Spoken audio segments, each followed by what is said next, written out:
मैं रिक्वेस्ट करूंगा जनरल गोवर्धन सिंह जमाल से, वो जो अभी डॉक्टर वैदिक ने हमें, वेद प्रकाश जी ने हमें बताया है, वो भी एक करियर सोल्जर हैं प्रोफेशन से, एंड और उन्होंने सब कुछ 94 ईयर्स की एज है और सब कुछ अपने फर्स्ट हैंड एक्सपीरियंस में देखा है, तो वो कुछ बात करें।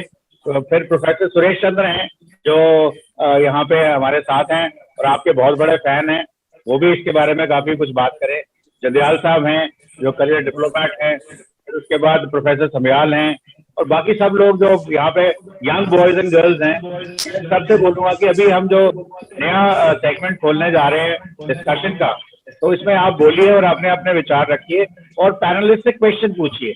ये सवाल पूछने का मौका डॉक्टर वेद प्रकाश से शायद हमें जिंदगी में बड़ी मुश्किल से मिला, और इसका पूरा पूरा फायदा उठाइए।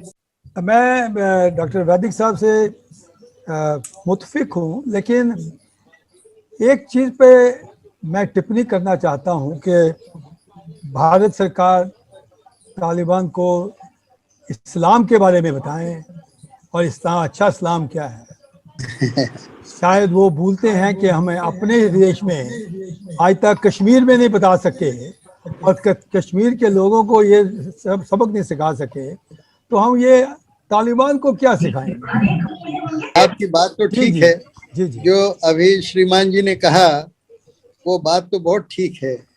लोगों को समझाना आसान नहीं है, लेकिन ये है कि समझाने के साथ साथ अगर कुछ चॉकलेट्स वगैरह भी दी जाएं, टॉफी भी दी जाए, तो बात जल्दी समझ में आती है।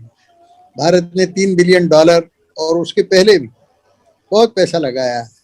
इंदिरा जी के ज़माने में वहाँ एक बच्चों का अस्पताल खोला गया था, बादशाह के ग्रैंड चिल्ड्रन का भी इलाज वहाँ हुआ करता था। ऐसे ही हमने वहाँ बहुत से प्रशिक्षण के कार्य शुरू किए, हमने सड़कें बनाई और अफगानिस्तान को आज़ाद कराया। एक मायने में कोई इस बात को जानता नहीं है, सबको जानना चाहिए कि हमने 212 किलोमीटर का जरंज दिलाराम रोड बनाया वहाँ पर।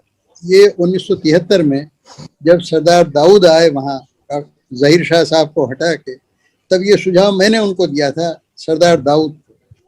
वो मुझे अपने बेटे की तरह मानते थे, मुझे बच्चा जान कहते थे। तो मैंने उनसे कहा था कि पाकिस्तान आपको, आप लैंडलॉक्ड कंट्री हैं, आपका गला दबा के रखा है, आपको ईरान के जरिए एक रास्ता बनाना चाहिए फारस की खाड़ी से, ताकि आप हमसे और यूरोप से सीधा रिश्ता बना सकें। भारत ने अटल जी के ज़माने में वो सड़क बनाई 212 किलोमीटर की। हमारे कई जवान शहीद हुए वहाँ, हमारे मजदूर शहीद हुए, और वहाँ तालिबान ने और दूसरे लोगों ने, कई विदेशी जासूसों ने हमारे खिलाफ काम किया, लेकिन हमने अफगानिस्तान के लिए इतना उपकार का काम किया है कि एक एक अफगान भारत का एहसान मानता है। यहाँ की तालिबान भी, तालिबान नेताओं से जब भी मैं काबुल गया हूँ, वो छुप छुपा के मुझसे मिलने आया करते थे। कई तालिबान मंत्री भी आया करते थे, कई तालिबान के जो एक्टिविस्ट थे वो भी आया करते थे। वो भी कहते थे कि आपने हमारी जनता की बड़ी मदद की। तो मैं ये समझता हूँ कि अगर जो मदद देने वाला है वो प्रेम से अच्छी बातें समझाएं कि देखिए कुरान शरीफ में ये लिखा है, कुरान शरीफ में खिदमत करने की, इंसानियत की खिदमत करने की इतनी तारीफ की गई है, सब मनुष्यों को बराबर समझने की इतनी बातें कही गई। तो मेरे ख्याल से उसका असर होता है, और ये मैंने व्यक्तिगत तौर पे पाया है कि अगर किसी भी आतंकवादी से भी, मैं तो पाकिस्तान जाके वहाँ जो भारत विरोधी एकदम भारत को नष्ट करने के लिए उतारू हैं, ऐसे आतंकवादियों से भी मिला और उनसे भी मैंने खुल के बात की। तो मेरा निवेदन ये है कि भारत के लोगों को चाहिए, भारत की सरकार को चाहिए कि ऐसे लोगों को ढूंढे कि जिनका वहाँ सीधा संपर्क, उनको भेजे। वो कोई हथियार की बात नहीं करें, वो कोई पावर की बात नहीं करें, वो धमकाने की बात नहीं करें, डराने की बात नहीं करें।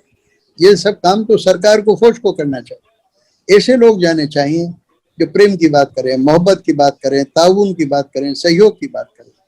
भारत को अगर दक्षिण एशिया की सबसे बड़ी शक्ति बनना है तो उसे भयंकर शक्ति नहीं, प्रियंकर शक्ति बनना चाहिए। भय तो रहेगा ही क्योंकि आप सबसे ज्यादा ताकतवर, लेकिन आपके प्रति प्रेम भी पैदा हो, ये काम भी हमको करना चाहिए। देखिए पिछले 20 साल में भारत ने कितना अच्छा काम किया है। अफगानिस्तान के जिले जिले में हमने नहरें बनाई, हमने बगीचे बनाए, हमने स्कूल बनाए, हमने अस्पताल बनाए, हमने बिजली घर बनाए। गजब के काम भारत ने किए। हर अफगान भारत का आभारी है।